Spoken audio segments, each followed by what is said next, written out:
Aujourd'hui, je vous jure que c'est facile de trouver un lien d'insanité. Permettez un lien qui renvoie au film d'obscénité, mais l'envoyer que quand tu trouves l'offre d'emploi. Je vous jure, on a tous fini, on est aujourd'hui dans la vie après les études, mais je vous jure sans vous mentir, que si je récite d'offres d'emploi ou des liens qui conduisent aux offres d'emploi des amis, c'est 2, alors que la promotion a été constituée de plus de 200 personnes.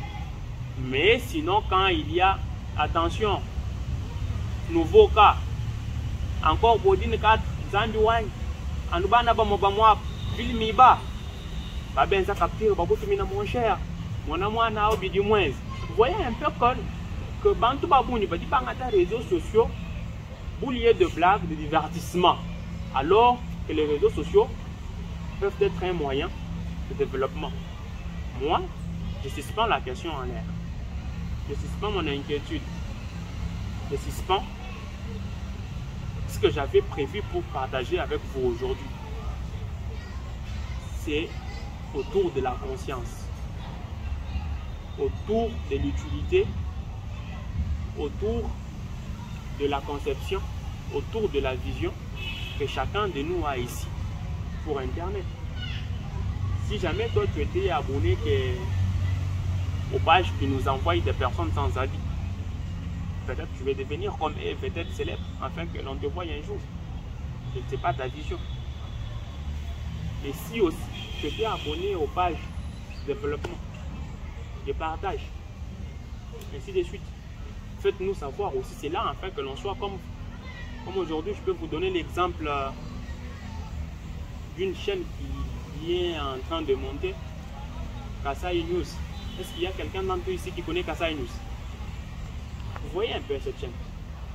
Je ne suis pas sûr qu'elle ait déjà atteint 10 000 abonnés, non? 10 000, non. Mais chacun d'entre nous ici a des contacts, a des amis. Si seulement on partageait les liens de cette chaîne, afin que les autres même qui sont à l'extérieur du pays puissent s'abonner, et qu'un jour tu as un service à vendre. Vous voyez, non? Parce que tout dépend de l'audience. Si vous avez peut-être une publicité à faire par rapport aux habits que vous confectionnez, et que Kasai News prend votre modèle et poste sur ses pages, vous avez une idée de combien de gens vous verront? De l'intensité de la demande, si seulement vous faites bien votre travail. Et ça sera grâce à quoi? Grâce aux réseaux sociaux. Si aujourd'hui on voulait à ce que cette conférence soit suivie peut-être ailleurs, comme les gens l'ont demandé sur Facebook, ça devait être grâce aux réseaux sociaux. Et là, ça devrait démontrer que l'on connaît l'importance et la valeur de réseaux sociaux. Restez. Vous voyez un peu, vous avez déjà cette expérience-là. Ne la gardez pas pour vous. Parce que si c'était de bouche à l'oreille, vous n'aurez jamais ajouté cette expérience autant d'autres que vous avez déjà. C'est grâce à Internet. Donc, du bienfait de l'Internet, partage-les aussi avec nous. Peut-être tu peux prendre cette même information, la poster sur ton blog personnel. Vous voyez? Dire que peut-être le brevet. J'ai été peut-être breveté en coupe et couture de l'école internationale de couture. Si vous êtes intéressé, contactez-moi en privé pour vous orienter.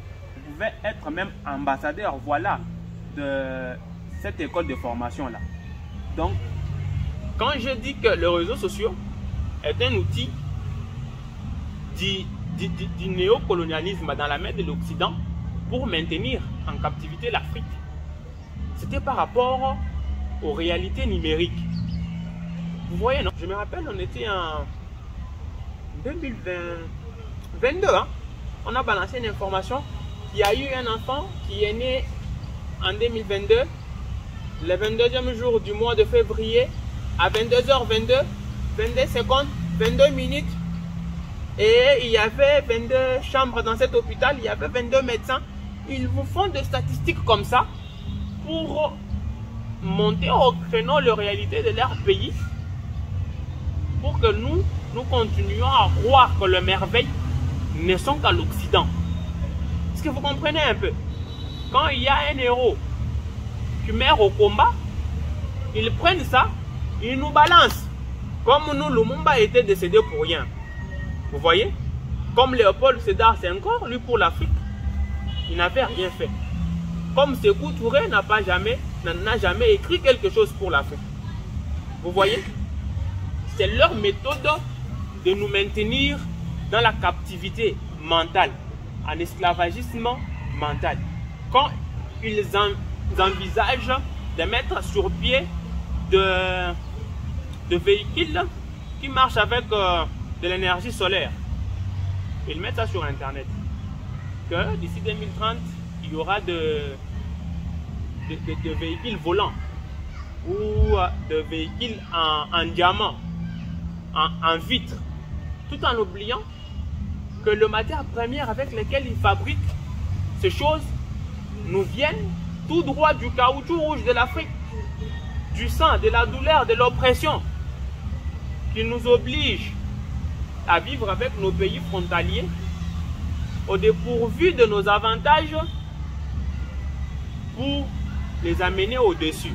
Vous voyez, c'est grâce à Internet qu'ils peuvent nous dire que les génies sont en Europe, les super doués, les surdoués. C'est grâce à Internet. Imaginez-vous un peu comment ces gens se moquent de nous. Ils organisent les concours de plus belle femme du monde. Et ils nous disent que cette année, la plus belle femme du monde est asiatique. Exemple. Imaginez-vous. Nous gardons à l'esprit que toutes nos sœurs, nos amis, ainsi de suite, n'ont pas de la beauté. Hein. Elles ne sont pas belles. La première femme belle du monde est aux États-Unis, comme ce fut le cas avec Madonna la Joconde. Vous voyez? Le portrait de Madonna la Joconde est aujourd'hui vendu, continue à être vendu au plus offrant, à beaucoup de billets au monde, parce qu'elle a été une fois déclarée comme la plus belle femme du monde. Imaginez-vous un peu. Et quand un Congolais, ce portrait-là, si vous tapez sur Internet Madonna la Joconde, vous verrez un dessin là, je ne crois pas moi, de 1930 quelques. Au concours, cette femme a été célébrée la plus jolie dame du monde. Et aujourd'hui, ces portraits-là continuent à être vendus sur Internet, dans des conférences et partout. Vous voyez un peu les raisons pour lesquelles je suis arrivé à voir ou à dire que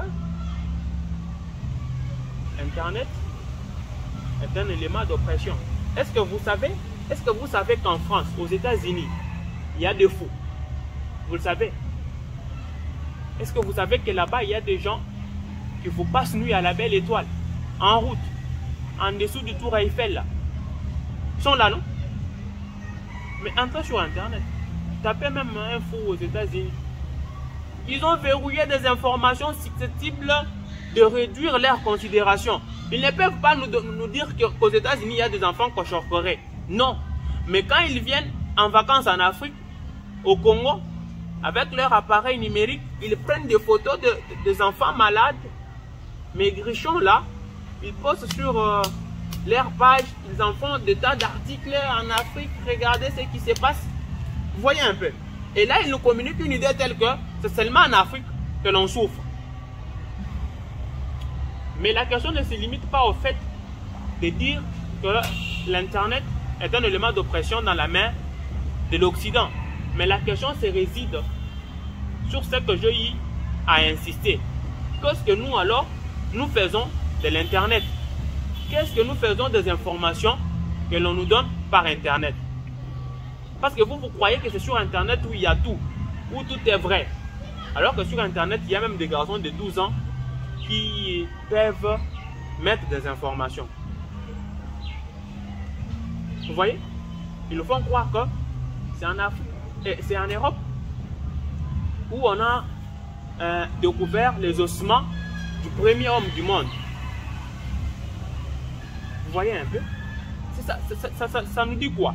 C'est pour nous maintenir toujours dans l'oppression. Mais c'est à nous alors de se révolter. d'être sélectif, de faire usage rationnel de toute information que nous prenons sur le net. Parce que tout n'est pas faux, tout n'est pas vrai. On doit les retenir. Tout ce qui est dit sur Internet n'est pas forcément vrai. Il y a des fake news sur Internet. Mais pourquoi ils nous communiquent que ça? C'est pour nous maintenir captivés. Mais il est temps de se révolter. Je veux dire que non. Ce sont peut-être des informations fallacieuses qu'ils nous donnent. Papa, tu as mis un point, tu as tout bâti. Tu as tout les maisons, tu as pour il y a un Internet. Ou un gars beaucoup de opinions à Benani. Il y a un usage, ou à Internet. On étudiait par tradition orale. Vous voyez, non? On était vraiment docile, que l'on comprenait nos parents. Moi, mon père était un parieur de PMI. Il joue au PMI. On connaît le PMI, non? Quand on avait des horreurs de télé, on est tous de l'ancienne époque. On sait que pour voir la télé, il suffisait d'avoir l'horreur. Aujourd'hui, tout le monde a télé. Beaucoup de télé, Moussomba. Tout le monde a PMI, Moukangata programme, dit que je ne me suis pas dit Zabato. On y est, et l'éducation était proportionnelle. On pouvait mieux éduquer nos enfants. Et la collaboration entre les parents, les mères et leurs filles était étroite. Et aujourd'hui, que tout est sur Internet, est-ce que les filles peuvent encore collaborer avec leur maman? Est-ce que les garçons peuvent encore parler avec leur papa? Papa, tu n'as rien à m'apprendre. Internet me dit déjà tout. Il suffit que tu entres, que tu cliques, tout ce que tu fais, on te donne. Vous voyez? Alors que l'enfant, c'est celui qui a mis sur pied Google. Il ne peut même pas, s'il vous plaît, taper une recherche comme ça, on le sort ce qu'il fait. Il joue encore à l'ancienne, où tu dis une gamme, où tu dis ni ego, où tu dis ni boulier compteur, où tu dis ni jeu, les jeux instructifs, où tu dis où utiliser. Mais nous, déjà au bas âge, nos cousines, nos nièces, nos sœurs de 12-13 ans ont Android. Ils peuvent tout voir. Ils peuvent voir une personne représentée là. Comme Mutunzami et Mumufuka. Vous voyez que c'est bien. D'où, même si l'accès à Internet est aussi libre, il devait y avoir quelques mesures de restriction. Il devrait y avoir. Il fallait que l'État congolais se prenne en charge. Soit un État aussi sérieux qui puisse exister pour dire que non. Vous voyez, c'est en Chine ou en Corée. Je crois en Corée du Sud. Si on te trouve en train de voir du porno, c'est toi et les autres membres de ta famille qui vont aller en prison. S'il vous plaît, vous pouvez XX mutu babi l'amour Rihanna.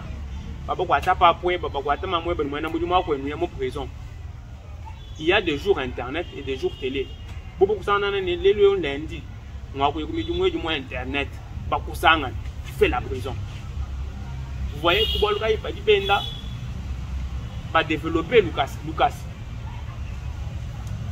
Et puis il y a les relations sociales et les relations numériques.